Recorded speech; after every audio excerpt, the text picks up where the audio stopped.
तू माझी कुठलीच गोष्ट ऐकत नाहीस. लहानपणीपासून मी तुला एक छोटीशी गोष्ट सांगतो की सकाळी लवकर उठ, ते पण तू माझं ऐकत नाहीस. बाबा, लहानपणापासून तुम्हीच मला शिकवलं की मोठी स्वप्न बघ, आणि मोठी स्वप्न बघायची असेल त्यासाठी मोठी झोप गरजेची आहे. स्वप्न फक्त बघायची नसतात, ती साकार करायची असतात. पण तुमची अपूर्ण राहिलेली स्वप्न अशी मुलावर लादायची नसतात. बापाला शिकू नकोस भाड खाओ.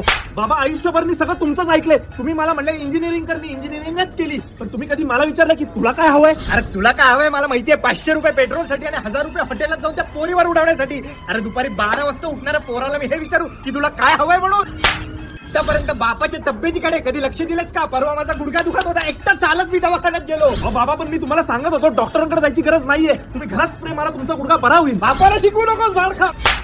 तुझ्या आईशी गप्पा मारतोस, सगळं शेअर करतोस. तुला काय हवं, तुला काय नको हे तुझ्या आईकडनं मला कळतं, पण तू कधी मला सांगत नाहीस. मी कुठली गोष्ट तुम्हाला सांगायला होतो, तुम्ही एकच डायलॉग मारता की बापाला शिकू नकोस. बापाचा डायलॉग बापालाच मारतोस भाड खाओ. आतापर्यंत तुम्ही माझं कधीच कौतुक केलं नाही, कधी मला शब्बासकी दिलेली नाहीये. तू कधी आतापर्यंत माझं कौतुक केलंस? एका बापाला सुद्धा वाटतं की त्याच्या पोरांनी त्याचं कौतुक करावं म्हणून. बाबा, शाळेत जेव्हा पोरं मला माझ्या बापाच्या नावाने चिडवायची ना, तेव्हा मला त्रास व्हायचा. पण मला अभिमान पण होता की शाळेमध्ये मला माझ्या बापाच्या नावाने ओळखलं जातं. तसंच बाहेरची लोक जेव्हा मला येऊन म्हणतात ना की अहो तुम्ही पवनचे वडील ना, तेव्हा मला अभिमान वाटतो. पण हा अभिमान कोणाला दाखवायची गरज नाही मला.